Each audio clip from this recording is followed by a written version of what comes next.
All right, so a very good morning. Just wanted to check if you are able to hear me, you are able to see the screen.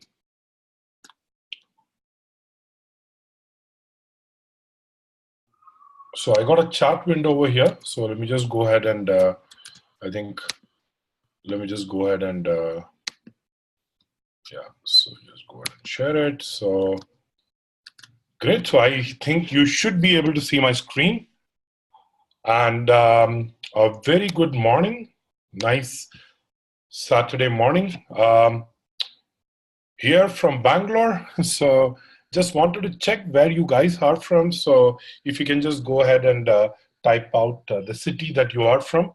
Are you able to hear me now? Ashutosh, Subhashish, right? So great. So we have Manu from Bangalore, Pratibha from Uttarakhand, very nice. Chandra from Guntur, Navi Mumbai as opposed to Mumbai, Sirsa, Coimbatore, Chennai, Bangalore, Hyderabad, Vadodara. I'm from Vadodara, so that's a connection there. Another person from Gujarat.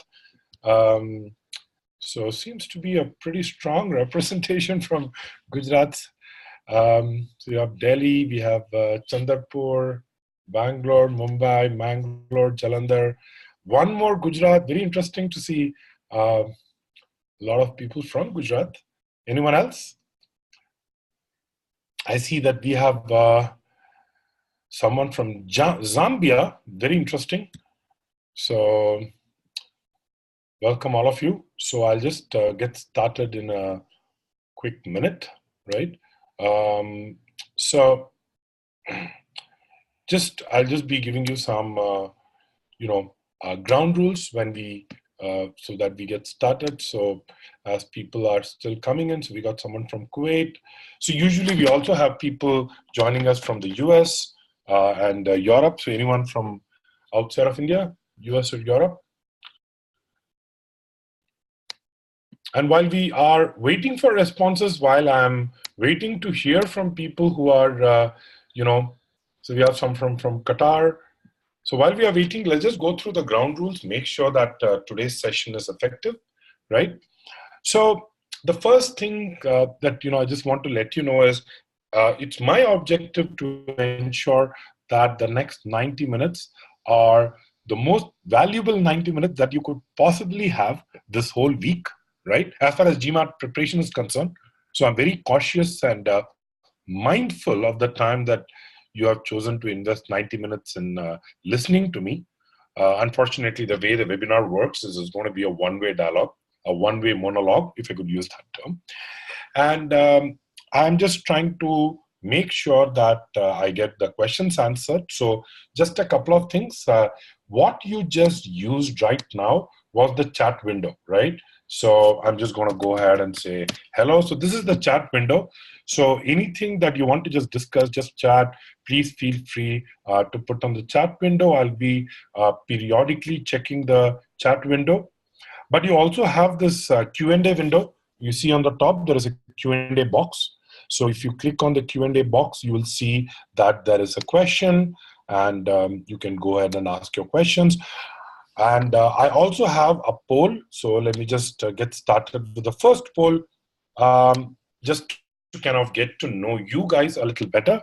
So wanted to know, because a lot of what I'm going to be discussing today would be based on strategies that are taught both in the online course as well as in the classroom. So I just wanted to make sure what is the mix of students versus non-students. And it also tells me how many of you are involved, right? So one suggestion that I have is, if you have other windows open, if you have other distractions, my gentle request submission for just a suggestion would be to not open other tabs and just focus on this tab. And as we proceed, you would be requiring to solve some questions. So that's very much part of the agenda. So I don't want to just give Gyan. I also want to give you a couple of questions and get you, aware of what we what are the challenges that the GMAT is really going to pose to you when you are at a verbal 40. Excellent. So I just saw that, we got a good mix of people who are students. We also have many who are non-students, or as I put it, not yet. Okay, so great. Just one point I wanted to just say over here is the Q&A will be moderated. I will not be able to take all of the questions. So I might handpick a few of them for discussion. Just to give you a sense of what are the qualities I'm looking for in a good question, I would like the question to be generic. So if you're going to ask me something very, very specific about your problem, about your issue, it would be very hard given the scope of the structure that webinar provides. It will be very hard for me to give you answers. So if you can just take your personal problem and rephrase it, reword it into slightly, a more slightly generic problem and say, what does one do when, a person faces such a problem? Correct. And the second thing is, I know you are teeming with a lot of questions, a lot of things that you want to probably ask me, but let's just stick to the scope. So we are going to be talking about, how to really breach the verbal 40 mark. So verbal 40 is around the 90th percentile. So how do we really break that mark? One more thing, as I'm connecting obviously from India, there are a lot of things that could go wrong. My power could go off, my internet connection could snap, my laptop could shut down, I don't know. But, we will try to keep this session glitch-free.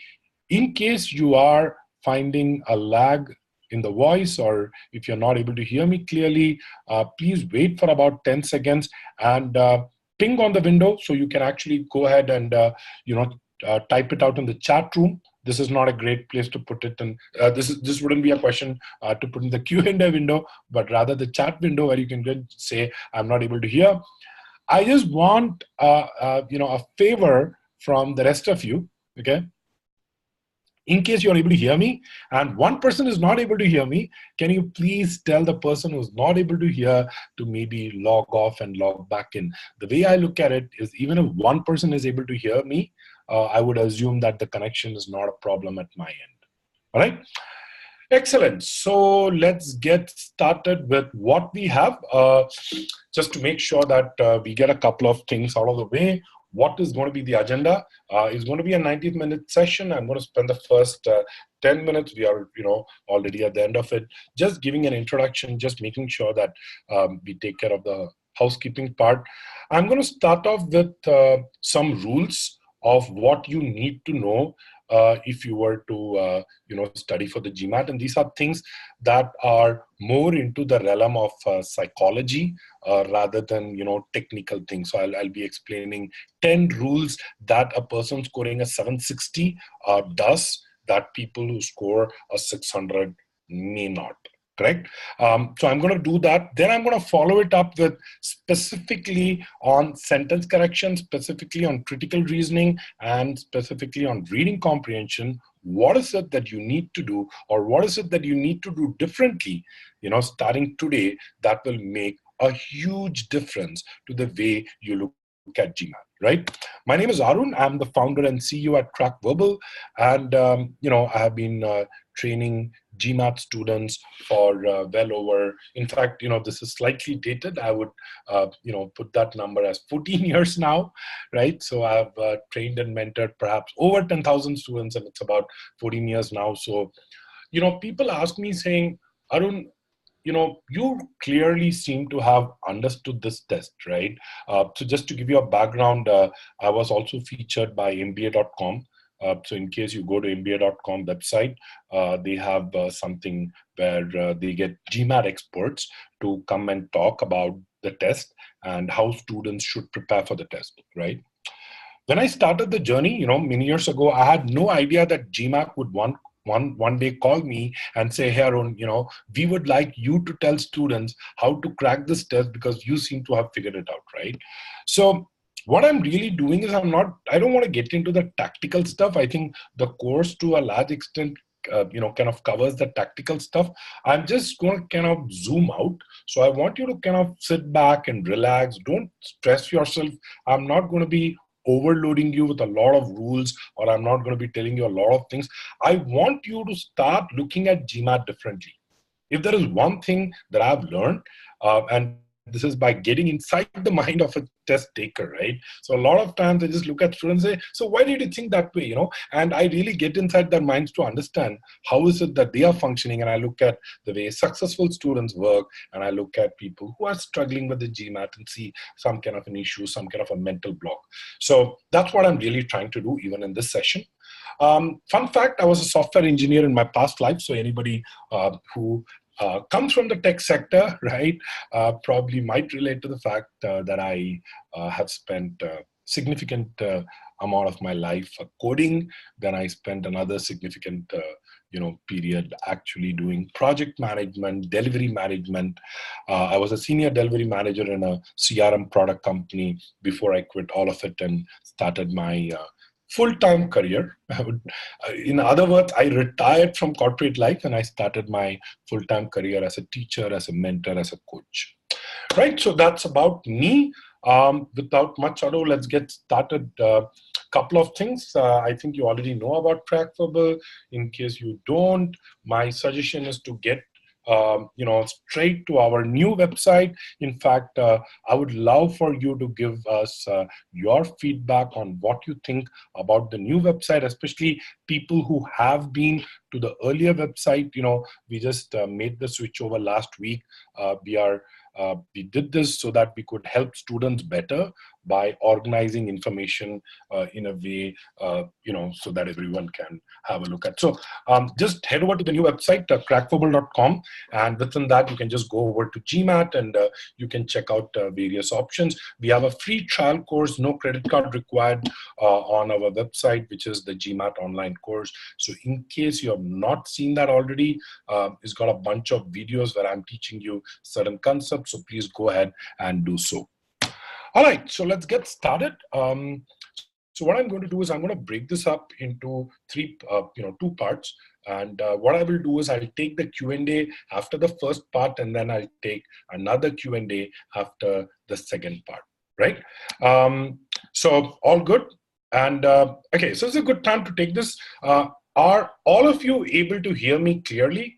If so, then let me know so that I can check if it's an issue at my end.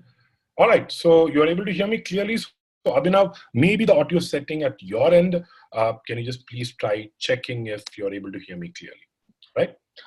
All right, so what I'm going to do is I'm going to give you a top 10 list, okay? So people love, top 10 lists. So let's get started with the top 10 list. In fact, I think the webinar was worded, what are the 3 things that, a GMAT Verbal 40 scorer does? Very honestly, it's not 3 things, it's actually 10 things, right? And this, webinar will be available to you. This video will be available to you. It will be put up on YouTube at a future date. But the advantage of being right now live online with me is you know how it is. Whenever there is something that you want to do later, that never comes. So right now on a Saturday morning, if you're sitting, let's go through this together. And the second thing, you get to ask me questions, right? So that's something that I think, is a unique thing that webinars allow you to do. So let's get started with the first top 10, what I wanted to say of what does a verbal 40 scorer or what does a GMAT 760 scorer do correctly? The first thing that he does is he understands the 80-20 rule, okay? What is the 80-20 rule? 80-20 rule, or the Pareto principle, as you might have heard of, is going in with an essentialist mindset. This whole preparation can be very overwhelming, right? Very, very overwhelming, because what happens is there is just so much of material, correct? In fact, I will tell you in the last 5 years, because I've been in this GMAT test space since 2005, correct? Last 13, 14 years. I just realized that, there is just an explosion of GMAT material. So what is happening is people are getting more and more material, and people assume that because I have all this material, I need to finish, right? Somewhere there is a, kind of a, assumption that, if I were to do more, I will actually end up scoring better. So it's a fallacy that, your graph of preparation to, score is going to be like this. It doesn't work that way. I'll tell you how it works. For many people who have been studying for the GMAT, it probably goes like this. Correct? You want to plateau at some time. It's very important for you to understand whenever you're plateauing, whenever you're hitting that mark, whenever you are stuck, right? To actually take a look and say, what is it that I'm stuck at? Where am I stuck at? Remember that the largest results will be produced by tweaking the smallest part of your prep. And this is where students, tend to miss out. Excuse me.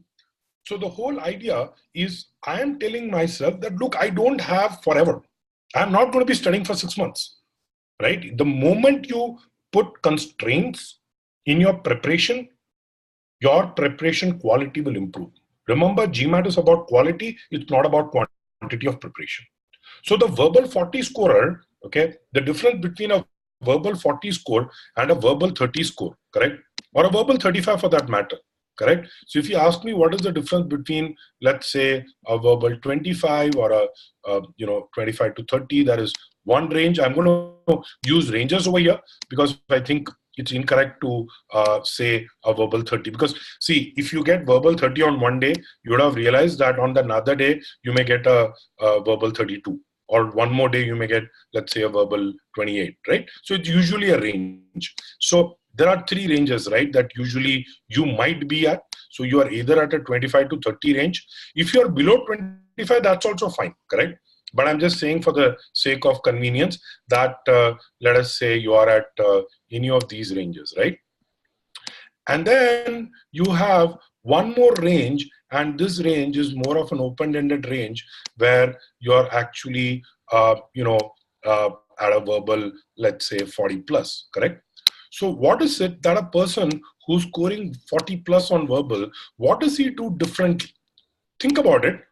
All of these guys, the verbal 25 guy, verbal 30 guy, verbal 35 guy, they are also studying from the same material, right? The GMAT clubs of the world, or the, the kind of the courses that, companies like CrackVerbal offer, they are all the same, right? I mean, when I say the same, in the sense, I'm not teaching you anything different, right? I'm teaching you sentence correction. I'm teaching you critical reasoning, reading comprehension, quant. But it's up to you to understand that, look, I need to focus on what areas I will actually improve, helping boost my overall scores. So I want you to do that, right? I want you to take up a paper and a pen, or if you have a notepad in your laptop, okay?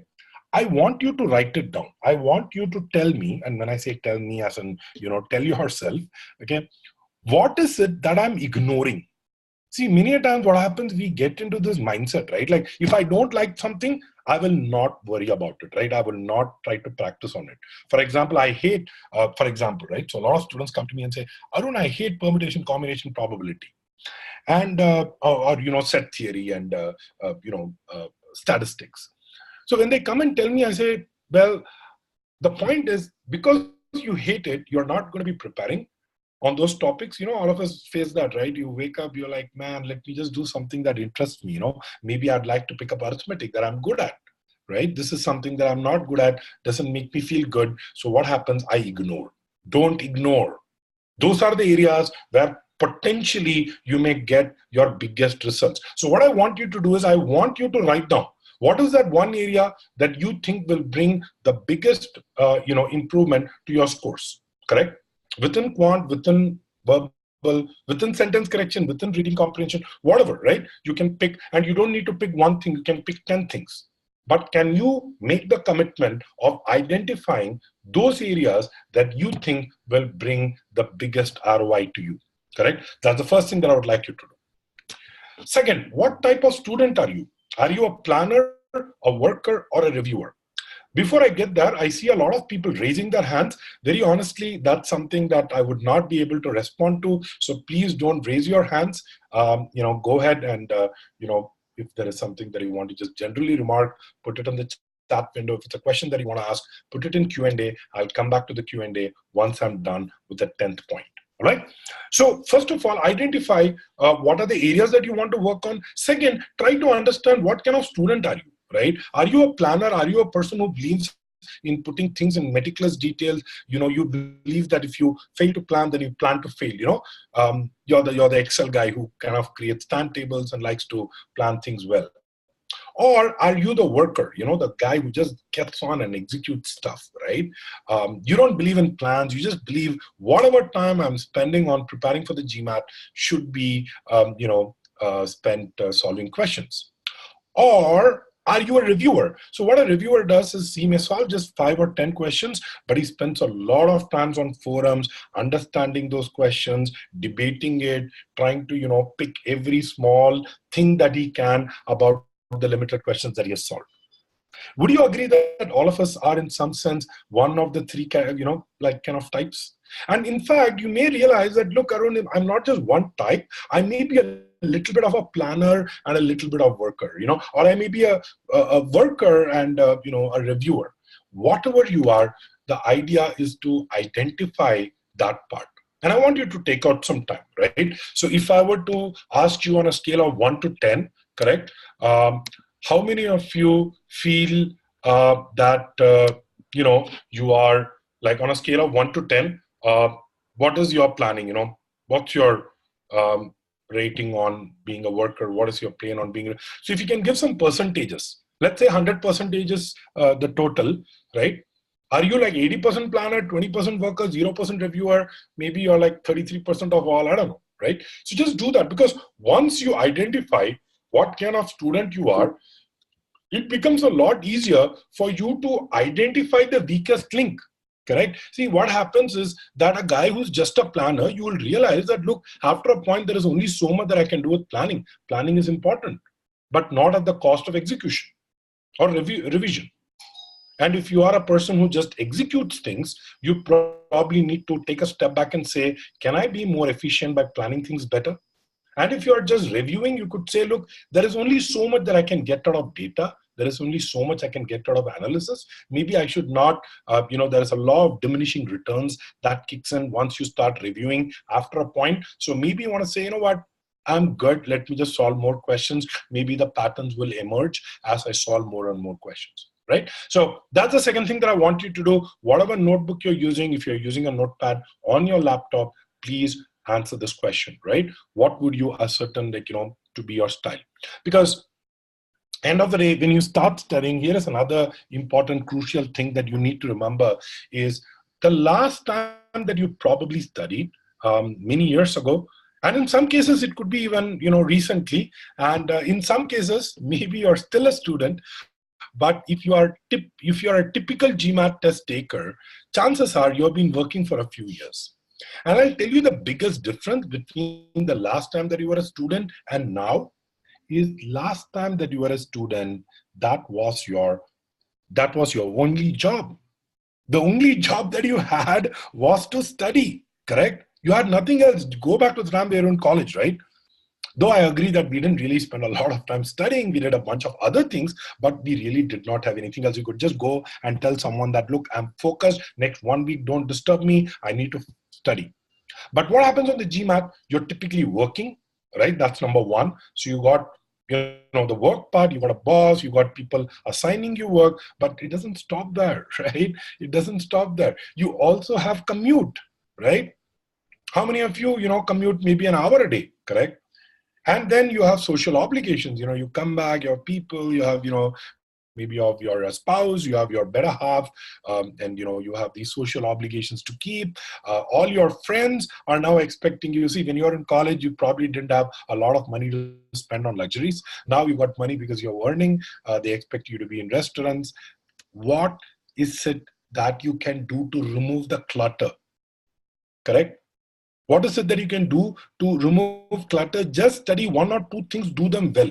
There are just too many things in your head. It's going to be very hard to tackle GMAT. GMAT is a beast, correct? It has a lot of moving parts. So if you're going to stress yourself and say, I need to understand this whole thing before I get, to the test, it's going to be the biggest harm that you can do to yourself, right? So instead of trying to figure out everything, just say, you know what, my objective today is just to understand sentence correction. Within sentence correction, I'm going to do parallelism and subject verb agreement. That's more than enough. Just focus on parallelism and subject verb. And when you're sitting down to study, I strongly suggest switch off the internet, have a no internet, no forums policy. I know that GMAT Club and Beat the GMAT and some other forums, even the CrackVerbal forum, might help you find answers, but really it can be a huge time sink. Okay, anybody who spent hours on GMAT Club will probably attest to it, that internet is not really your friend. When it comes to studying, it can be your enemy. So what happens? We clutter our mind with too many things.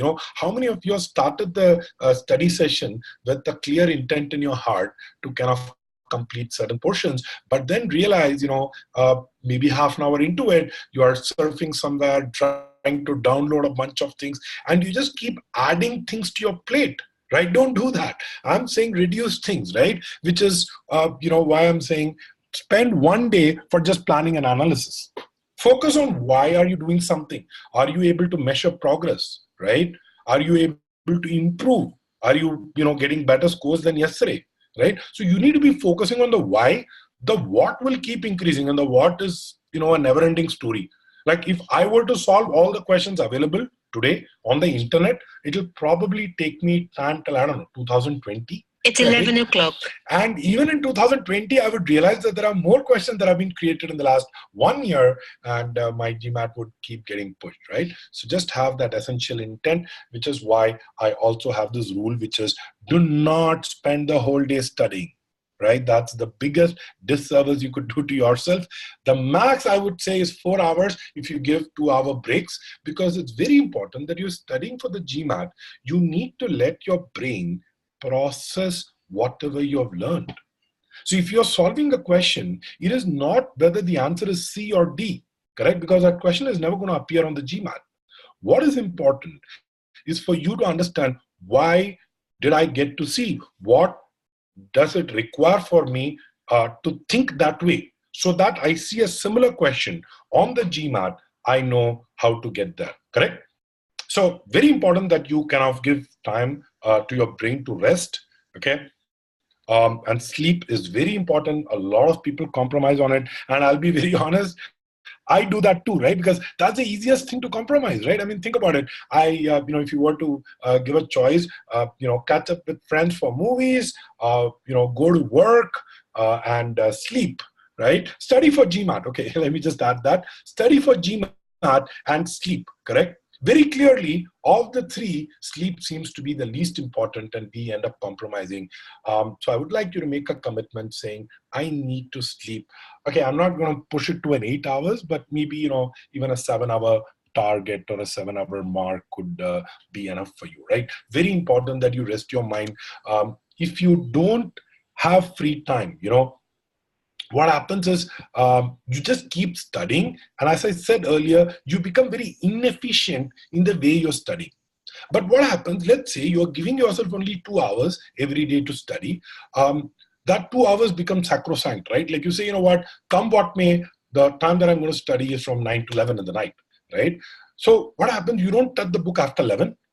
And you don't touch the books before 9, correct? So that way you get to have a stress-free 22 hours, correct? But the 2 hours that you are studying, that, if I don't study, I'll feel guilty, right? So make sure that you have free time that you're not studying, so that you're more focused than you are. One more thing, again, goes back to what we have been discussing, which is have one essential intent, one main objective for your study session that is clear and concrete. And one thing over here, please don't keep the end goal of saying, today I'll solve 10 questions or I'll solve 20 questions, right? It's meaningless, right? Nobody is going to give you, an Olympic award or an Olympic medal for going to the gym, right? People are going to give you an Olympic medal if you win in a sport, right? So studying for the GMAT is like going to the gym, correct? So it really doesn't matter how hard you work unless and until you are able to show results. So keep a focus on the results. And I would say keep weekly goals instead of daily goals, because sometimes what happens is when you have a weekly goal, it is so much easier for us to plan out our day, correct? So you might choose to do a particular topic depending on your mood, as long as you're meeting your weekly objective, correct? So whatever study plan that you're using, make sure that you are focusing on that intent. So today I might sit down to study and say, today my objective is to learn inference questions in critical reasoning. So what I'm going to do, I'm going to read up everything on inference questions. If you're enrolled for the CrackVerbal course, you attend the class, or you have your session, or you do your online module. And once you know what it is, then you can hit the questions, solve a bunch of questions, get the confidence in solving inference-based questions. That should be your goal, rather than saying I'll solve 15 questions today. One more thing, we have a lot of material, and I know a lot of you probably have books that you purchased. You probably have PDF documents lying in your hard disk. Maybe you have access to your friend's online course that he did not complete but gave you the access to. What happens a lot of times, we get overwhelmed with the amount of material that we have, correct? So whenever you look at a material, because we have it, because we possess the username password, because that PDF is in my hard disk, I suddenly feel this need to solve it, or this need to go through it. Okay, it's called sunk cost bias, right? And this is a financial term. You could actually Google for it. It's a very interesting, psychological phenomena. It's like going to a movie, right? Spending, 250 rupees on the ticket, buying exorbitantly expensive popcorns and soda for like 600, 700 bucks. So you spent $1,000 for a movie, and you started watching the movie and you realize that it's a horrible movie, correct? Now what happens is your time, the 3 hours of your life, is wasted in that movie, right?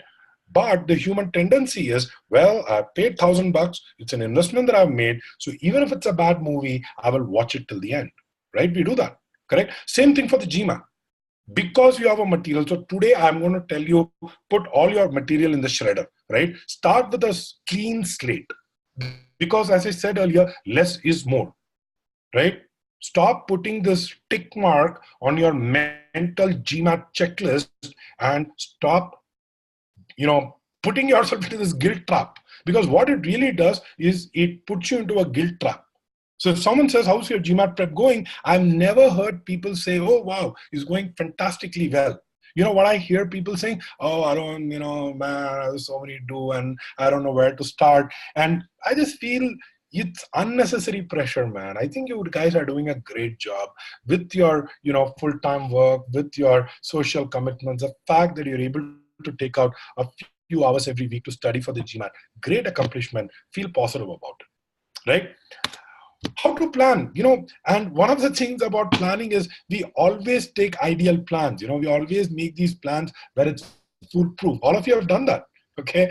That's why you probably are hearing and thinking, how does this guy know, right? I know, because we make ideal plans. Because what happens is, okay, when we plan for tomorrow, we take an ideal day when everything works according to our wishes.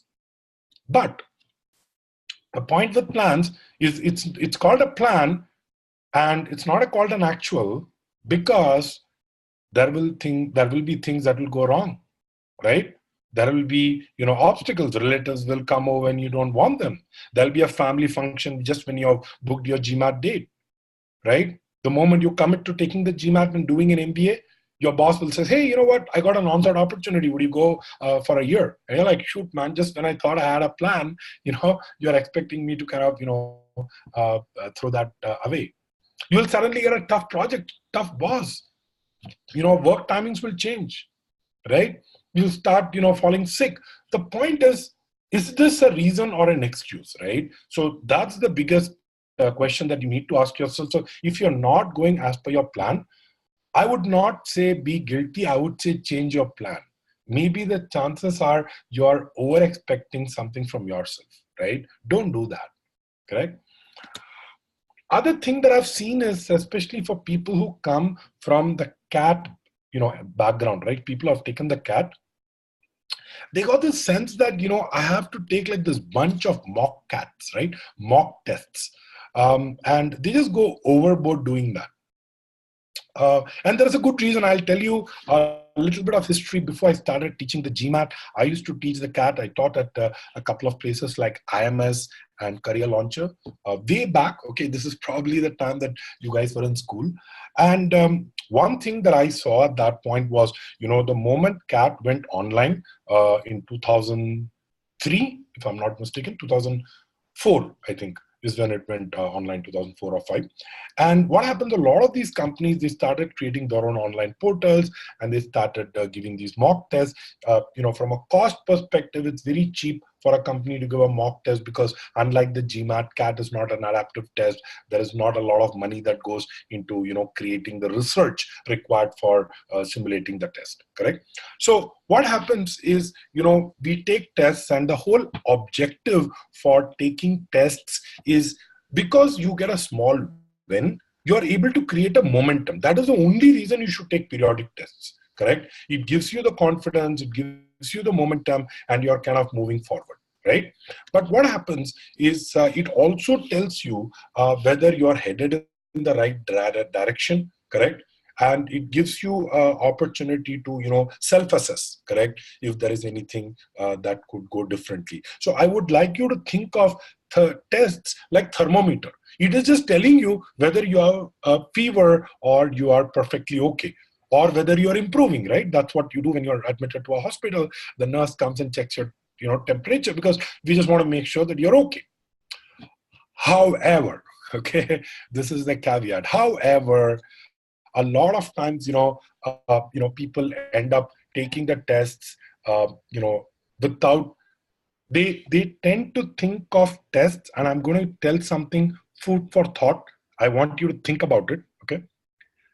Tests, GMAT mock tests, are a tool for assessment. They are not a tool for improvement, which means taking more tests is not going to improve your scores. You can't say, I'm going to take 10 tests and my GMAT score is going to go from 600 to 700. It doesn't work that way, correct? And, my advice, take only official GMAT tests to give you that momentum. There are 2 free tests. There are 4 paid tests available on mba.com. You can go ahead and check it out. And, people say, but Arun, how many times can I take the test? Take it as many times as you want. Take it twice, take it 4 times, right? If you think that, you're getting inflated scores, here is the deal. Get me a 800. Send me a screenshot of a 800 Quant 51, Verbal 51 in your GMAT prep test. You will realize that even something like that is super tough. It's not easy, right? Definitely not easy, right? So, that's how you kind of deal with tests. Coming to, the overall part on how to make studying a habit, and I have, spent some time researching on it. In fact, one of the things that we're going to be introducing to our students is not just what to study, but also a mechanism of how to study. And when I did all of this research, when I went and I figured out what is stopping people from taking the GMAT, why is it that they're not able to prepare, I think the biggest thing that I realized is, people don't have a routine. People end up doing this, weekend thing that they will spend like a couple of hours every weekend. It's very hard, because 1 or 2 weekends you miss, and all of you have been through that, right? Like, there is this low phase when you don't even want to restart studying for the GMAT, correct? The problem with this, peaks and troughs is that you don't want to restart the GMAT. You'll say, what, abhi, we have March ko jane do, right? Let me start studying from 1st April. Or you'll pick some imaginary dates, right? Oh, 13th March, this wedding is getting over. So anyways, I'll be kind of out for the next week. So let me do this. Once I come back 15th March onwards, I'll start studying. But the thing about GMAT prep is, it has to be a routine. Remember, there are 2 parts to your brain, the mammalian brain, which is the one that tells you that yes, studying for the GMAT is important. But you also have a reptilian brain, the small part of your brain. This is the voice that keeps telling you to hit the snooze button. Right? In the morning when you wake up, there is a voice that tells you, hey, what? I need 5 more minutes of sleep. That is your reptilian brain. And guess what happens? Your reptilian brain will always give you reasons why you should not be studying for the GMAT. Right? It'll say, you know what? Let us just binge watch one more episode, on Netflix, right? Or let's just watch one more of these, funny stand-up comedy videos on YouTube, right? And just this one more, it becomes too late. We push our prep and things go awry. Very important that you make GMAT a part of your routine, a part of your schedule, correct? And unless and until you do that, it's going to be very hard for you to maintain this for 3 to 4 months. See, I'm not saying you have to do this for the rest of your life, right? You just need to do this for the next 3 to 4 months.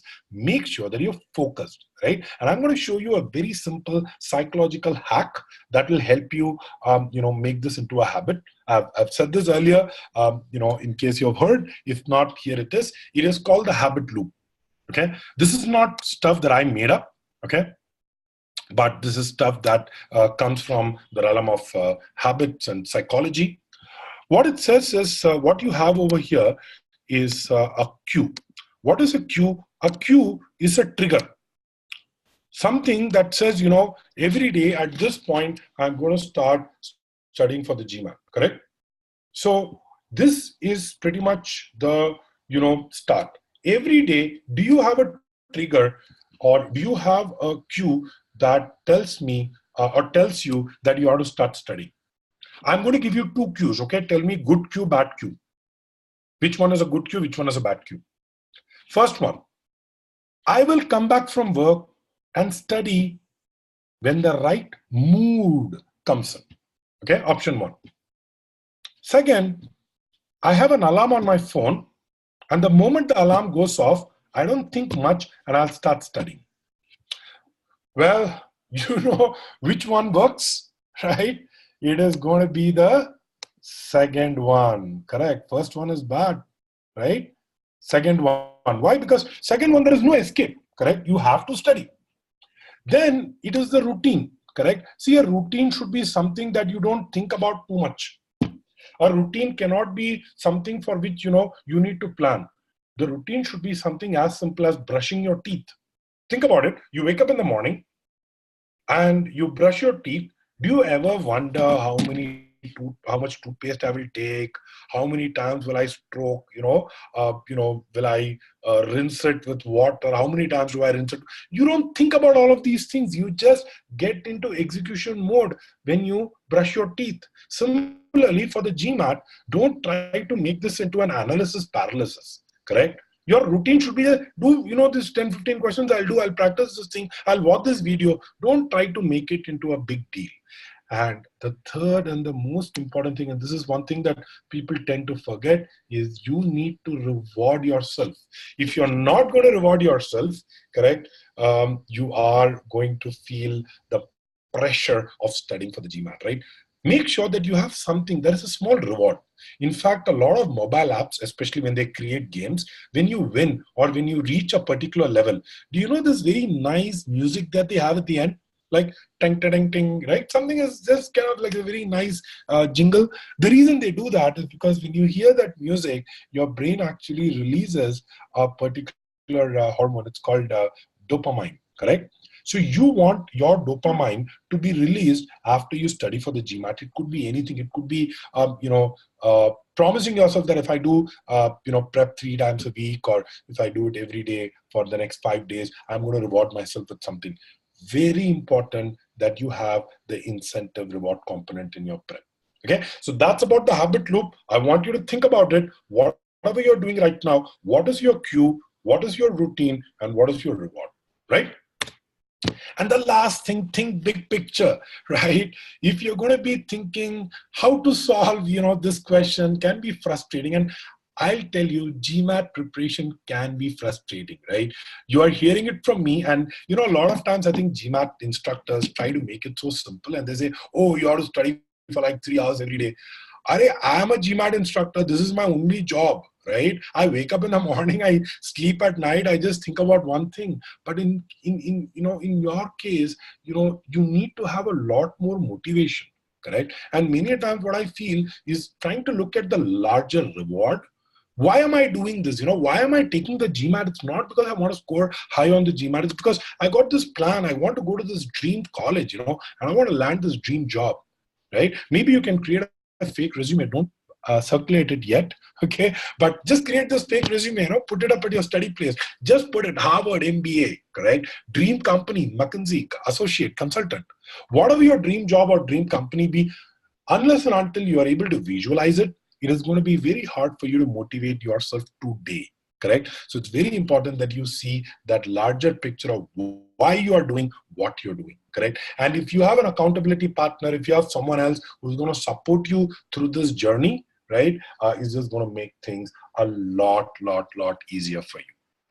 What I just did was I distilled many years of teaching, many years of interacting with students, and I think you probably were able to sense, because I'm sure with this 10 points I hit upon something that personally you might have been facing as a challenge. And I really hope me telling it out, me articulating it, probably made you feel a little better, thinking that, look, I'm not the only one, right? Because most students, when they have this, they come and tell me, Arun, am I the only one who has this problem? And I tell them, no, don't worry. There are so many people who have the same problem, and we have a solution, right? There is a solution for your problem, correct? So just that understanding the problem a little better makes life a lot easier.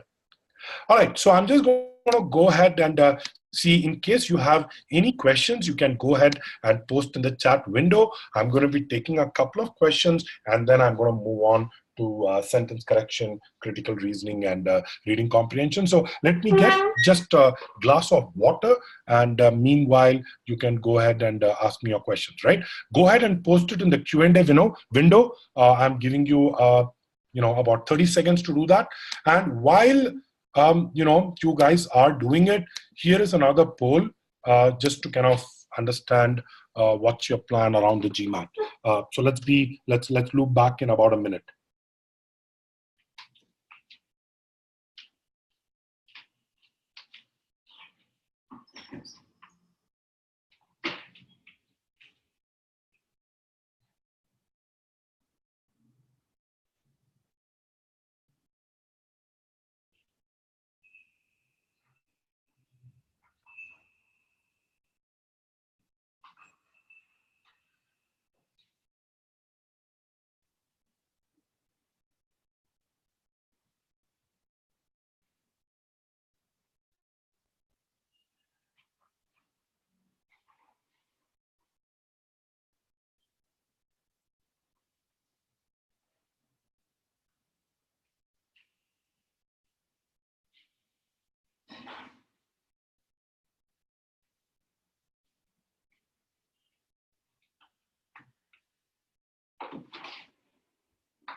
All right, so we got some people who have um, written down when you plan to take it. I see a majority planning to take it either in the next 1 month or over the next 3 months. That's great. For those who are planning to take it post 3 months, as long as you have thought about it, it's great. But those who have not decided, my suggestion, the GMAT journey is going to be a long and arduous one, right? And the least that you can do is to have some kind of mental clarity. So I would really suggest that you, walk this journey with a little more clarity. Okay, so I'm going to get on to the questions. So I'm just going to go through a couple of questions. Let me see. Okay, so I'm just seeing if there is anything that maybe makes sense. So I got this question. It says, can I mix verbal and quant prep in a day, like 2 hours each? Or should I stay focused with one at a time? Great question. So here is what I would say.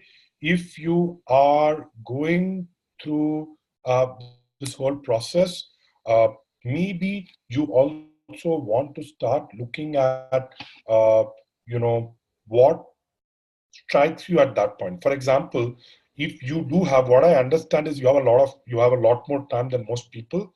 So you probably want to do quant and verbal in the same day. Great, do that. So what you could do is, let's say you have 3 hours or 2 hours to prep. You could say, let me start off with quant. Let me do this particular topic. Whether it takes 45 minutes or 1 hour, 15 minutes doesn't matter. But let me do this, and then let me directly jump onto verbal, correct? And let me probably take this particular topic and do it in verbal. So it's perfectly okay for you to juggle quant and verbal together, correct? So no problem over that. So Smaran is over here, so I'm just going to ask Smaran to help me. So Smaran, any other questions that we have that I can take at this point, or should I move on?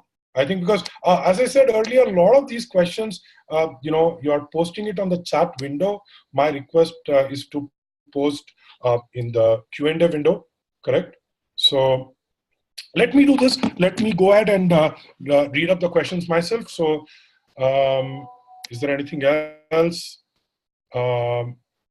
Okay, so I'm going to take one more question and then I'm going to move on. Karthik Pali is saying, is the new GMAT format of 36 questions, how many can I afford to get wrong to score a 40 plus? At this point, what I would do is, just not worry about, uh, I don't want to worry about how many questions, I'm going to get right or wrong. I'm going to focus on just solving as many questions right as possible, correct? So the way I look at it is, if you get all 30 questions in quant, so in verbal, and all 31 questions in quant right, you should not have a problem, correct? So at this point, don't worry, don't get into the details. But if you do want to get into the details, Smaran can post this in the chat window. There is an article that we have on our blog. In fact, it would be a good time for you to kind of check it out. It's called, GMAT scoring. So we have an article on that GMAT scoring algorithm. So I'll ask Smaran to post the link, but really that has everything that you need to know about, how GMAT scores you, correct? So let's now kind of get started with the first topic, which is sentence correction. Now, I want you to think about it. End of the day, sentence correction has the same set of rules. Everyone studying for the GMAT is going through the same set of rules. What is it that a verbal 40 scorer, correct, is able to do differently? Just think about it. Harvard Business School is asking for your GMAT scores, and sentence correction is part of the GMAT. So is Harvard Business School wanting you to be a grammarian? Does it want you to know the rules of grammar? Is that why they are taking you into that school? Or for that matter, ISB or Stanford, GSB, or any of the schools in the world, correct? Now, this is what I call as the process of elimination, right? So when you start studying for the GMAT, what you'll realize, you have all of these rules, correct? Among all of these rules, what you'll realize, there is a particular method to the madness. And the way I look at it is, it comes because you need to know what is the order in which I'm solving. The order in which you're solving sentence correction, according to me, plays an important role in your scores. Knowing is one thing. Knowing the rules is one thing. The order of applying the rules, according to me, is the key. And this is what people who do well on the GMAT realize. This is a totem pole. This is like order, that goes from, top to bottom, correct? In terms of how you should be preparing, correct? At the very top, the first thing you see is meaning, correct? I'm going to, put this out there, and, we have this in the next slide as well. But the reason GMAT is going to test you, the difference between a verbal 60th percentile, correct, and a verbal 90th percentile is not knowledge. This gap cannot be bridged by knowledge. I would say yes, knowledge is important. I'm not saying knowledge is not important. But if you're struggling at a verbal 25, 30, then there is something wrong in the way you're approaching questions. And usually, I start with, understanding the meaning. Let us take modifiers, right? One topic, modifiers. Knowing what the modifier is 550 level. Knowing what it modifies is 650 level. But understanding what it should really modify is 750 level. Correct? And that's the difference in the way you are approaching. Now that I know what the meaning is, I know what rules are coming into play over here. I also, I also focus on the sentence construction, right? Do you know what a clause is? And this is where we get into the, deep, dark underbelly of grammar, correct? Do you know what a clause is? Do you know how a modifier works, right? Does it modify the clause? Does it modify the noun? How do you know? So understanding the sentence construction, very, very critical, correct? Then I have these big rules: modifiers, subject, verb, parallelism, comparison. Very big rules. In fact, this is I subject to, food for thought. 80 to 90% of questions can be solved at this level. Just at this point, I can solve 80% of the questions. You give me any question or give me a set of, let's say 20 questions, I will just use these rules. Anybody who has seen me solve questions knows that I hate getting into real, tricky grammar. I don't get into the nitty-gritties. I just use logic. And using logic and using some basic rules, 80% of GMAT sentence correction questions can be solved. Right? It's just that, see, what happens a lot of times, GMAT tutors, GMAT training companies, they like talking about grammar. They like, kind of saying, oh, this happens, that happens, because students also find it nice. If you look at our verbal course, for example, right, we spend time just solving questions. The grammar component is not very heavy, because I just feel that if you are able to apply logic, that's more than enough on the GMAT. I'm going to put a couple of other rules, pronouns and tenses at second level. So on the GMAT, it's been our observation that pronouns or tenses can be a little tricky for students. And I'm talking specifically for non-native Indian students. They tend to have this as a problem. So if pronouns and tenses, could be a little tricky, I'm not saying don't use it. I'm just saying that it's a little more trickier. And then once I'm done, do I get to things like idioms?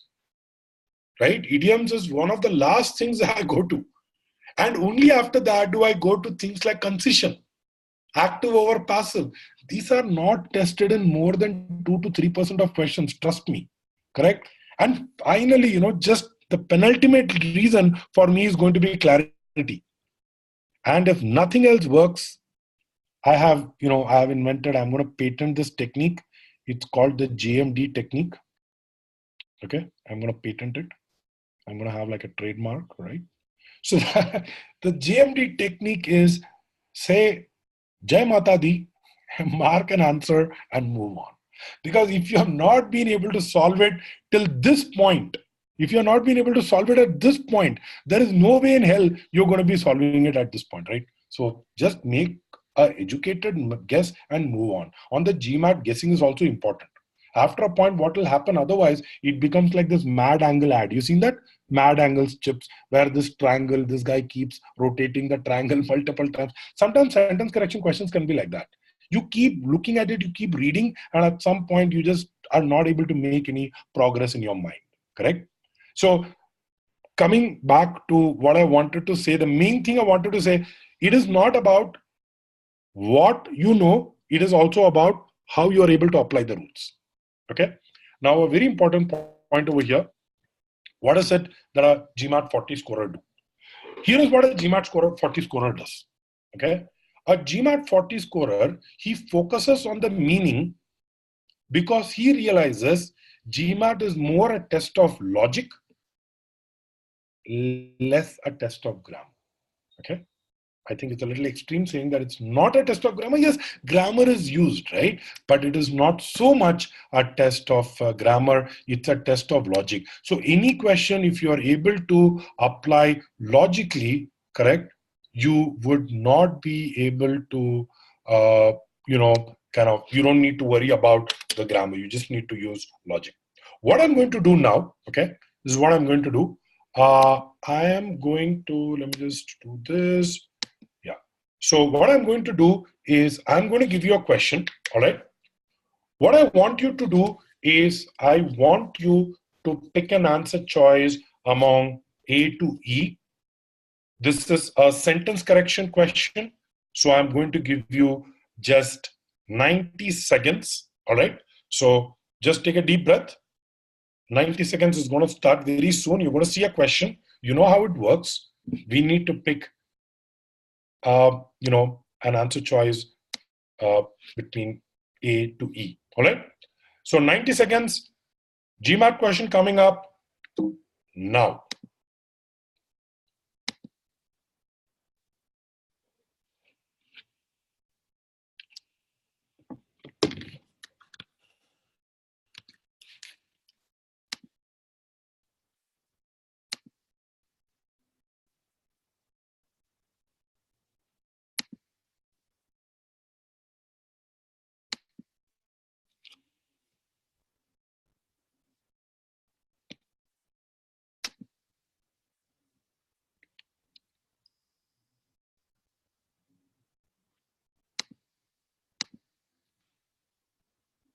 Question is gone? Okay, sorry. Let me just go ahead and, yeah. I'll restart.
Okay, so we are somewhere close to the minute-and-a-half mark.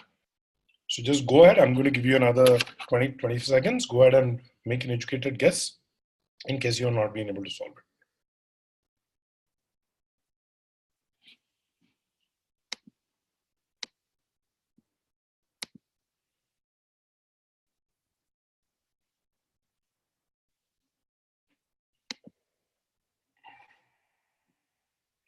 Okay, so I'm going to go about solving this question. The intent over here is not to teach you theory. The intent is not to teach you sentence correction. It is beyond the scope of today's webinar to teach you something. But I'm just trying to drive home a point using this question. Now, this is a tough question. This is clearly a verbal 40 question, correct? You would not see this question at anything less than a verbal 40. It's a verbal 40 plus. I want you to go and, let's just look at it and think, what did you do? How many of you really understood the question? Correct? See, if you understand the question, applying the rules of grammar becomes very easy. Correct? What he's saying is, when a particular condition is met, right? When a particular condition is met, what happens is that this Holstein cow, correct? It, gives this, right? So it says for the farmer. So it's like saying, for a person who invests wisely, mutual funds can produce, a high rate of return. That's really what it's trying to say. For someone who does X, they will get Y. So the way you look at it is, if you, for someone who does X, Y will happen, right? Something of that sort. Now, what I'm going to do is I'm just going to use this, and I'm going to see for the farmer who takes care to keep them cool. So I see a them over here, correct? To keep them cool, providing them with high energy feed and milking them regularly. Okay, so let me understand that. Who takes care to do what? So takes care to A, keep them cool, B, providing them with high energy feed, and C, milking them regularly. Those who have done, parallelism. So now you're saying a farmer who takes care to do X, to do Y, and to do Z. Correct? What is the correct parallel structure? For a farmer who takes care to keep them cool, right? Now look at it. Should it be providing? Should it be provided? Who takes care to keep them cool, to keep them provided, correct? So what you want to say is to keep them provided with high energy feed. What happens over here is you have this extra them. You see that? You have this extra them, but the them is already over here, correct? So sorry, just one second, I'll just this. So it says first who takes care to keep them cool. So the them over here, one point I want to just make is the fact that there are cows over here, correct? So the them over here relates to cows. But look at what we have in answer option B. We have cow. So answer option B goes off. Answer option D also goes off. Why? Because it has the word cow. Whereas when we say them, we are looking at a plural. So B and D goes off. The parallel structure that I was telling is to keep them cool, keep them or uh, provided with high energy feed, and keep them milked regularly. So what happens in answer option C and answer option A is it again uses this word them. You see that? But what are this them? We already are saying it is about the cows, correct?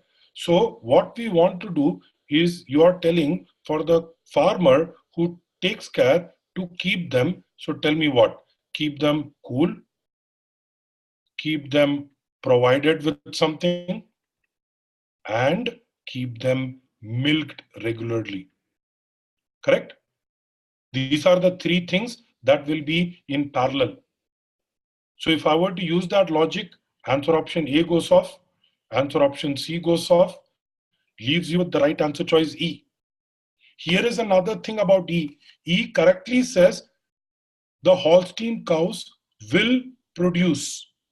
Why is it saying will produce? Because if you do these three things, then they will produce. When I say the Holstein cow produces, it means they do that in general. So look at this. The Holstein cow produces. The sun rises from the east. It's something that happens regularly. No, we are not saying that. We are saying that if this condition is met, then this will happen. Now, I just gave you a glimpse of what a verbal 40 plus question will really ask you to do. You realize that what I told you, I gave you three reasons. In fact, I gave you more reasons than required. I gave you a reason with pronoun. I gave you a reason with the sentence structure. I gave you a reason with tenses. I gave you a reason with parallelism. Correct? But you realize that you probably know all of this. The point is, how do I apply it on to a particular question on sentence correction? This is what a person scoring a 760, a person scoring a verbal 40, 42 will end up doing. Gives you a sense, right? See, the idea is not to teach you theory. Okay, we can keep talking about rules, till cows come home. But the point is, so the word producing should also be underlined. correct? So always, whenever you look at a question, look at what answer option A gives you, right? All right, so now what I'm going to do is I'm going to proceed on to the next topic, which is critical reasoning. What happens in critical reasoning? Here are a couple of things that you need to remember on critical reasoning is a lot of times I've seen students use this out of scope, right? So they look at it and say, "Arey, it's not mentioned in the paragraph, so it's out of scope." And I just cringe because a lot of times you can't just reject an answer choice because it is not found in the stimulus, right? GMAT will expect you to make connects. GMAT will expect you. In fact, I would argue that in question types like strength and weaken, right, you will be getting a premise from outside. Okay, so for example, it says, today I'm going to go for this meeting, and usually it takes me an hour to drive. So the meeting starts at 12. Hence, I will leave at 10:45. Which of the following could weaken Arun's claim or Arun's argument? And one of the answer options says, today there is a major political rally, so there is a huge traffic jam in Bangalore, which is not new, by the way. Okay. Now, the moment that information is provided, would it impact my argument? The answer is yes. Correct. So please be very careful on using out of scope. And in fact, I would argue that some amount of knowledge of the world we live in is perfectly okay. So I think people are just wary about bringing anything that is commonsensical onto the question. They just kind of get stressed, "Arey, how can I assume this?" But you will realize when you solve questions from the Uji, it's perfect. Right? For example, if I were to tell you that each time you commit a crime, you will be put into prison, correct? Now, I'm assuming that people don't like to go to prison. That it's a deterrent. Now, you can't say, "Kisi ko pata hai, mere ko acha lagta hai prison jana." It doesn't work that way, right? So you have to use some amount of knowledge. But also at the same time, I think this is one of the toughest jobs. Though I'm telling you, there could be things that could be out of scope, but at the same time, you also have to restrict yourself to what we can say. For example, let me give an example. GMAT will either make things very specific for you or make things very generic for you. This is the trap when it comes to scope. Let us say I talk about, let's say, carrier pigeons. These pigeons that fly and give the chitti and come back, right? So let's look at carrier pigeons. If there is a CR article on carrier pigeons and it's talking specifically about these carrier pigeons, and one of the answer options says pigeons in general, that is wrong because our scope is only carrier pigeons. We cannot extrapolate it and speak about pigeons in general. Or if it talks about pigeons in general, right, and there is one particular answer option that says, but carrier pigeons, blah, blah, blah, then again you have a scope problem because, usually something very specific may or may not agree to it, right? So you have to kind of think, and it's a very, very thin line between assuming too much and assuming too little. And one thing that I would like you to do is please understand the stimulus, please work out the problem in your mind before you get to the answer options. Sometimes what happens in quant, people don't do this. In quant, they solve the whole question. And I say this to Aditya, right? I say, yeah, quant, they solve the whole question because when they look at the answer options, they see 5, 10, 15, 20, 25. They know they can't do anything with the answer options. And hence they, solve the question. But verbal mein what happens is people, they just read the stimulus and directly they jump to answer options, especially in CR. If you do that, you are going to face a tough time solving the question.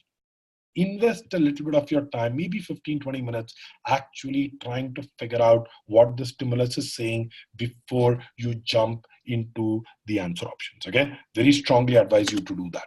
And my last and the most important piece of advice that I have for you, especially for CR, do not focus on what is right.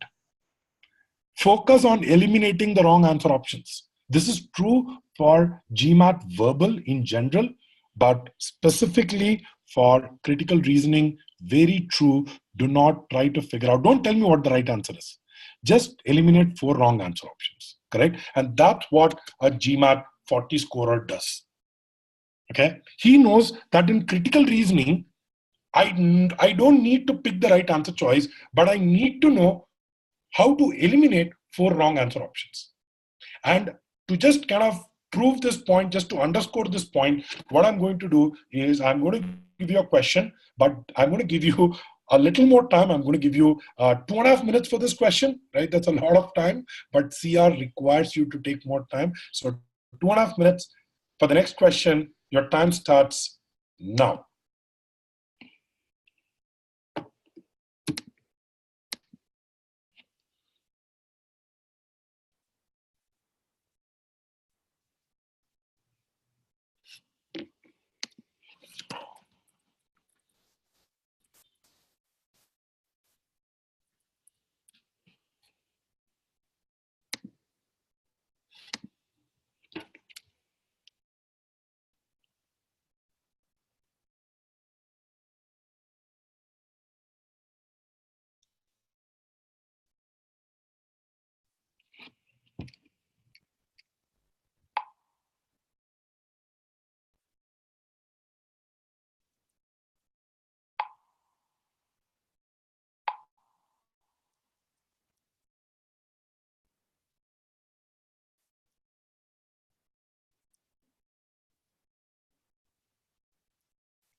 About a minute and a half, last 1 minute.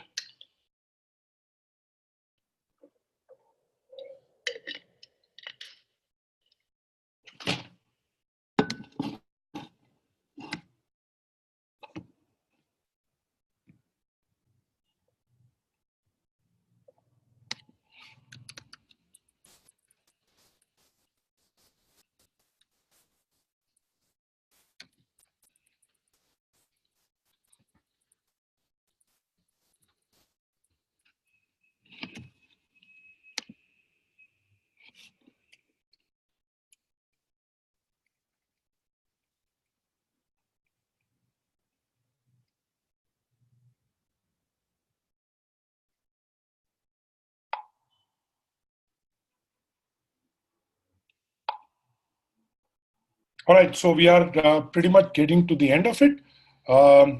So time up. So let's have a look at this question.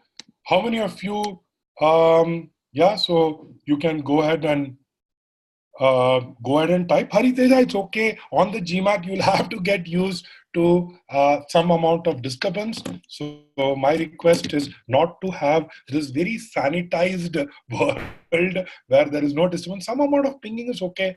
But anyway, can you just go ahead and type out your answers in the chat window?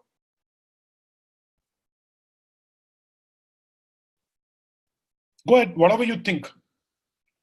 All right. C, D, okay. C, D, C, most of you C. Okay, so if I were to ask you, what is one answer choice that you're 100% sure is not correct? If I had to give you one answer option to eliminate, that you say, Pakka Arun, this answer option is impossible. What is that answer option that you will pick to eliminate? A, Smaresh, Shubham also says A. Okay, so we got a lot of people saying A, some of you saying A, E, okay, but a lot of you saying A, correct? You're saying is Pakka A to cannot be the answer. Now, let me go ahead and let me try to take a stab at answering this question, right? So first, what I'm going to do is I'm going to look at the data that is provided to me. It says heavy rainfall, more than 2 inches, moderate rainfall, it is more than 1 inch, but no more than 2 inches. Light rainfall, at least a trace, which means greater than 0, but no more than 1 inch, and no rainfall, correct? So what we have is between the years 1990. So let me just kind of put it this way. Ouch. Yeah. Sorry about this. I think sometimes the I think sometimes the pen just goes on a kind of crazy fritz. So let me just go ahead and do it again. So let us say, what is heavy? So we know that heavy is greater than 2 inches. We know moderate is greater than 1 but less than equal to 2. We know light is at least a trace, which means greater than 0 but less than equal to 1. And finally, no rainfall, which means 0. Now, this is the data that is provided to me, correct? This is the data that is provided to me. I am also told something about 1990 and the year 1910. So he says in the year 1990, there were fewer days with light rainfall than 1910. So 1990, fewer days with light rainfall, right? Light rainfall is over here. And fewer days with moderate rainfall. So both light and moderate rainfall, there were fewer days in 1990 than in 1910, correct?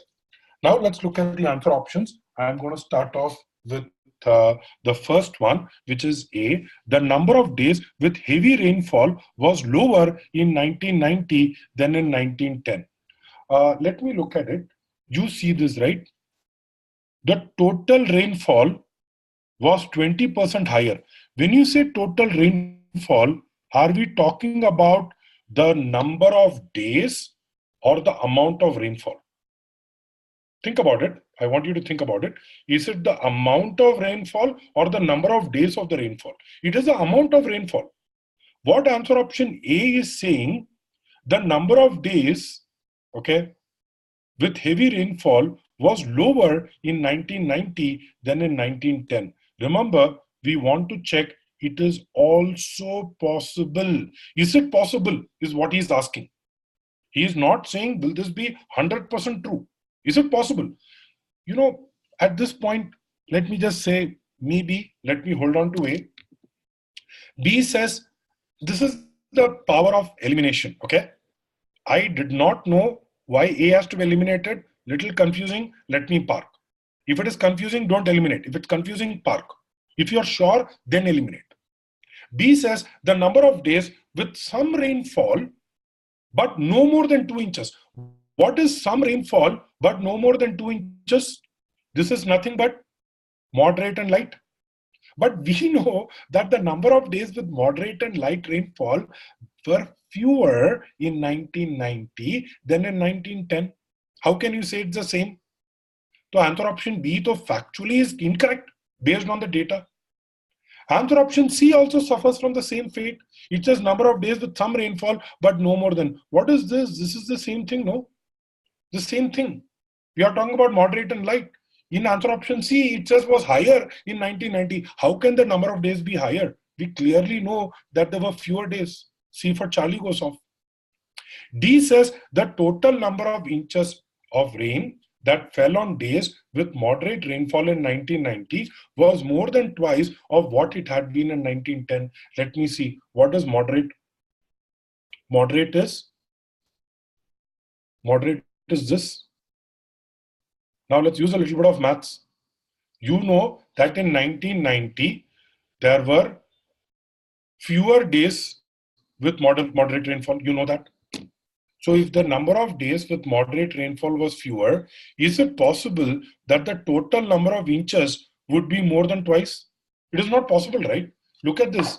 It says greater than 1, correct? So the moment you say greater than 1, if it is, the total number of inches, if it is twice, then it is not really moderate, right?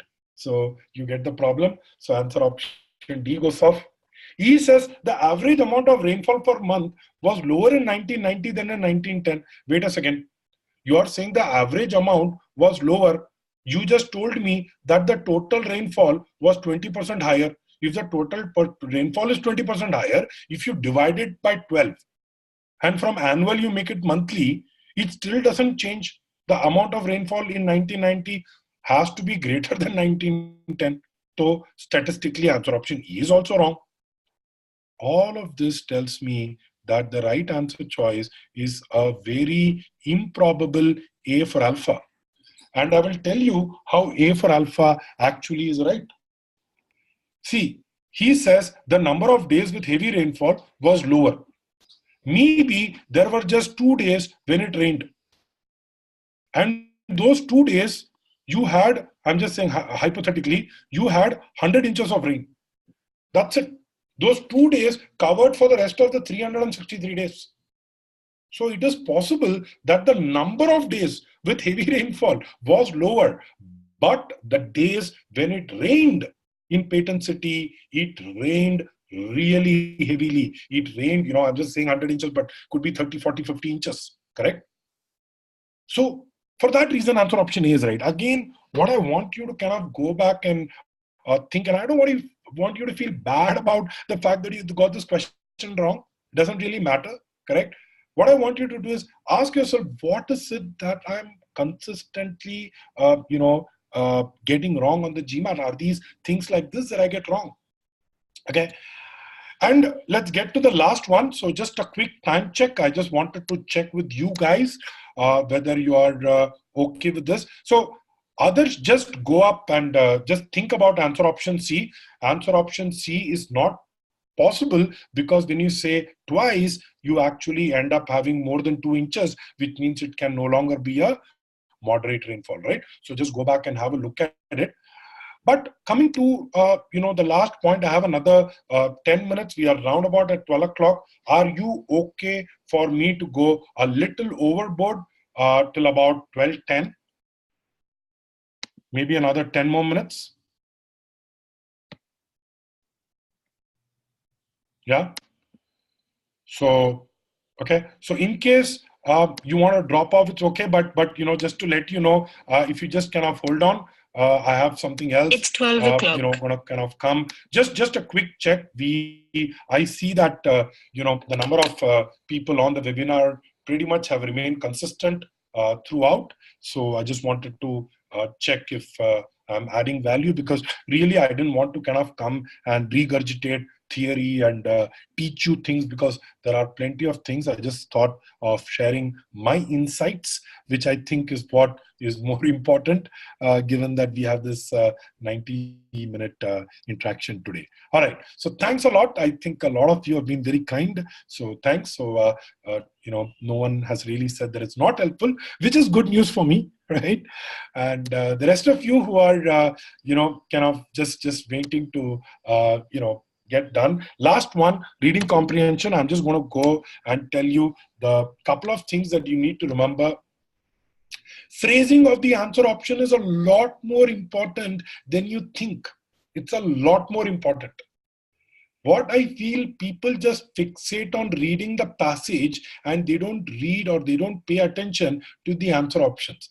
It's a criminal thing to do on the GMAT. Trust me when I say this, on the GMAT, your problem will be with the way in which the answer options are worded. And we teach the mapping process. And a lot of times I've had students come and tell me, Arun, do I do this for mapping? Do I do that for mapping? And I just tell them, mapping is just to help you think through, correct? What you write or what you scribble, don't stress too much on it. It is what your brain was thinking at that point. And you will always go back to the passage when you're answering questions. And at that point, you are going to get clarity. You don't need to worry about it. Don't overthink the mapping process. And those who don't know what mapping is, this is something that we teach about how to tackle GMAT. I'm going to give you a very rough overview. Hopefully that helps you solve the passage that I have coming up for you.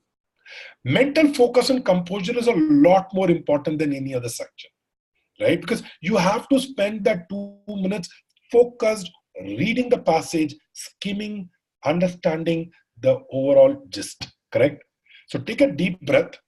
And I want you to do that because we have a short passage coming up.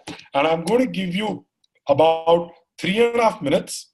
I'm going to give you, about 2 minutes to solve or rather read the passage, and about 1.5 minutes to answer the question, correct? So take a deep breath. That's it. We are coming to an end. And hopefully after this webinar, you go back and you look at GMAT in a different light. Okay. So let's do that. Just one thing I want to tell, a very, very, very important piece of advice that I want to tell before we get started. Remember, answering questions is more important than understanding the passage. And this is something that I've seen a lot of students struggle with. A GMAT Verbal 40 scorer, he realizes that the trick is not in understanding and doing a PhD on the passage. The trick is to understand the passage just enough so that you can go back to it when you are answering the questions. The trick here is to remember that there are two types of reading. The first type of reading is what is called as skimming. When you skim, you read without understanding much. You read just to get an overview. Think of the morning newspaper. When you pick up the morning newspaper, in case you still do, a lot of people have stopped reading newspapers, but in case you read the newspaper, you just pick it up, you just quickly read it for like, a couple of minutes. You're skimming. But if you want to go back and you want to read the classifieds or you want to read some specific section, you would do what is called as scanning. Now, what does a scan do? You have read the passage when you're skimming, but now you are answering the questions. And when you're answering the questions, you go back to the passage, and this time the way you read the passage is very different. This time the way you read the passage is to understand how to answer the question, not to get the gist. It's to understand how to answer the question. So you have two different reading styles. I just want you to be conscious of it. So the next passage, whatever I'm going to show you, I want you to focus on skimming. Okay. So what I'm going to do is I'm going to give you 3 minutes, right, to just read the passage and answer the question, correct? I think this is a passage that can be done in under 2 minutes. I think you can do it in about a minute and a half, right? So I'm going to say 90 seconds. I'm going to say done. I want you to get to the question and I want you to solve the question in about a minute and a half. All right. So 3 minutes. I'm going to give you 1.5 minutes for reading, 1.5 minutes for answering the questions. 3 minutes. Your time starts now.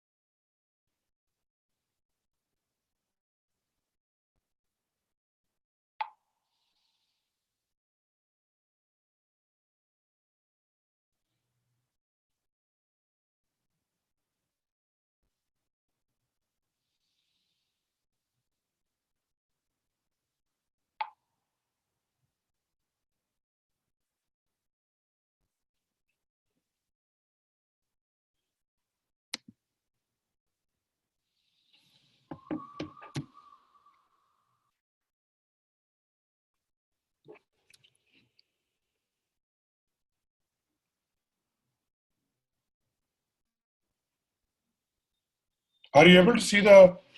Okay, so I think I got it. Sorry about it. I think we just kind of got. So, okay, so here is the passage. I'm sorry, I'm going to restart your time.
All right, so let's assume that all of you have, seen the passage of kind of solve the question.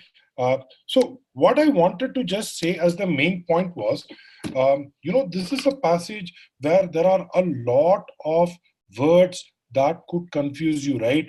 Like look at this prostaglandins, and you have like, very complicated words like this, right? But what happens when you're reading it for the first time is you don't get stressed by all these technical terms, right? So let me just look at it this way. If you read the first paragraph, it says, when a cell is injured, a rush of prostaglandins sensitizes nerve endings at the injury. Prostaglandins are chemicals produced and released from virtually all mammalian cells when they are injured. These are not just pain signals. Now, what happens? There is a lot of things going on, correct? But all you have understood is, if I have to read the first paragraph, that he's talking about what happens when a cell is injured. And this is a classic passage where, as you read on, and tell me if all of you faced it, as you read ahead, did it become clearer what the passage is trying to say?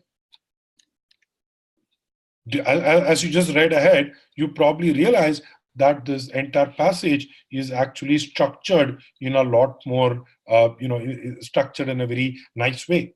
Correct? Did you realize that? See, why I'm asking you this is because I just want to, showcase this. I'm not trying to teach you anything now. But if you see that we talk about when a cell is injured, correct, a rush of prostaglandins sensitize the nerve endings at the injury. Look at what the second paragraph starts with. From nerve endings at the injury, pain signals move to nerves feeding into spinal cord. Then look at the third paragraph. Recent discoveries in the study of pain have involved the brain itself, the supervising organ that notices pain signals and sends messages down to the spinal cord to regulate incoming pain traffic. So what he's saying, from the site of injury goes to spinal cord, goes to brain. So he is telling how pain travels through your body. If you're able to just get this, you do not necessarily need to worry about the details. And if you realize almost all of it, he says how the brain progresses, and he also, in all the passages, look at this, aspirin, indomethacin, ibuprofen, correct? Then he says xylocaine, novocaine. Then he talks about acupuncture, electrical stimulation, right? All of these, he is telling how to block pain. Right? So now I do not need to drag myself and understand exactly what the sentence means. For example, let's look at this sentence, right? Very honestly, if I'm reading this, you expect me to understand this in a minute and a half? They inhibit the flow of sodium ions through the membranes, making the nerves electrically quiescent, thus no pain signal. You know what? This is too complex for my brain to understand. I choose not to understand this when I'm doing skimming, right? I directly get to the questions. If there is anything, I can always go back to the passage. Now, very quickly, when I have a big picture question, I'm just giving an example. Big picture question. The reason I'm giving you a big picture question is if you understood the passage, getting to this question is very easy. Because when you say answer option A, analyzing the way enzyme and other influence of maybe, let me hold on to A. Remember what I said. Be sure, then only eliminate. B, describe the present. This endorphins is mentioned somewhere over here, correct? Nowhere in the passage does it talk about endorphin. Just in the last paragraph cannot be the main point. C, similar to A, let me hold on. D again talks about acupuncture, electrical stimulation mentioned in the third paragraph, cannot be the main idea. E, let me see, differentiating the kinds of pain that occur at different points. Now, this could be a tricky one, right? Like you're thinking, oh, it is occurring at different points. Remember, it's occurring only at one point when the cell is injured. It is just talking about how the pain is propagating. It is not different points, and you're not differentiating the kinds of pain. You're differentiating how the pain can be stopped. For that reason, E goes off, and between answer option A and D, the problem with A is it says analyzing the enzymes and other that influence how the body feels pain. But what we are really doing is we are looking at ways in which they can be blocked. And answer option C very correctly says, describing how page signals are conveyed. See this is the map, how the brain, this are conveyed, and discussing ways in which they can be blocked. That's exactly what it's doing. For that reason, C for Charlie. Right. So the reason I wanted to give you this is this question can be solved in 3 minutes if you don't get caught up in the in the details. Right. The devil is not in the details. All right. So let me just get to the questions. See if there are any last questions that I can answer. I have Surojit Mukherjee who asked, I'm planning to study 2 hours in the morning and 2 hours, too stressful. Surojit, I don't know how much stressful your work is. I don't know whether you commute. This is the max possible I would suggest to someone to study. 2 hours in the morning, 2 hours in the evening. So you're actually doing the max. So all the best if you're able to do it. If not, you can cut down, right? Maybe an hour in the morning, hour in the evening, right? Manu Chuk has this question, should I first identify my strong area and prepare for it first, or work on my weak area, or balance both together? Manu, how do you know something is your strong or a weak area? Correct? See, the way you are telling is you have already identified, but I feel that when you actually start practicing, once you get to tougher questions, you will realize that this definition of strong area and weak area is not really that clear. For example, algebra may be a strong area, but inequalities could be a weak area, correct? But that you will realize only after you start solving. So my suggestion at this point, try to balance both and go one after the other. Gaurav Mehrotra had this great question saying, the explanation to SE questions in OG are quite difficult to comprehend. I understand that perfectly. I know what you're saying. So here is what I suggest. I suggest that you copy paste those answers on Google. CrackVerbal is coming up with a solutions page. So we have a solution coming up just maybe another 15 days. And I have something really exciting. So that should probably help you solve such questions, correct? But for now, Google for it. I know the GMAT questions, the answer explanations suck on the GMAT, on the OG.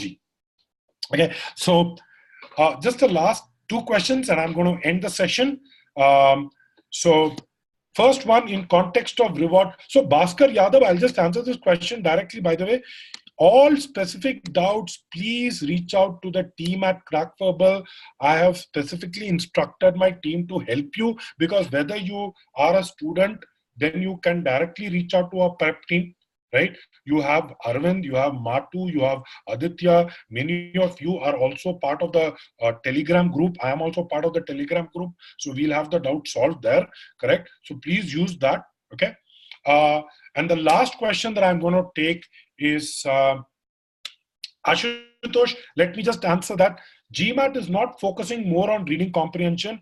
Reading comprehension has become a bigger proportion of questions on the GMAT after the change. Okay, so it is not that it's changed, but the proportion of GMAT, has changed. All right. So excellent. I hope I was able to do some justice to your questions. Obviously, I cannot teach you a lot of things that obviously is there as part of the course. So if you are a CrackVerbal student, please get in touch with the prep team for specific queries. If you're not a CrackVerbal student, still get in touch with your point of contact at CrackVerbal. Maybe you can ask them, to get your profile evaluated. Maybe have a session where you could get all your questions answered. We would be more than happy to do that. All right. So thanks a lot. And I'm sorry we kind of went overboard by about 15-20 minutes, but I hope this session was useful. Have a fantastic week ahead. And as I promised, I hope this 1.5 hours on this Saturday morning was useful to you. Right. Thanks a lot and have a great day, weekend ahead.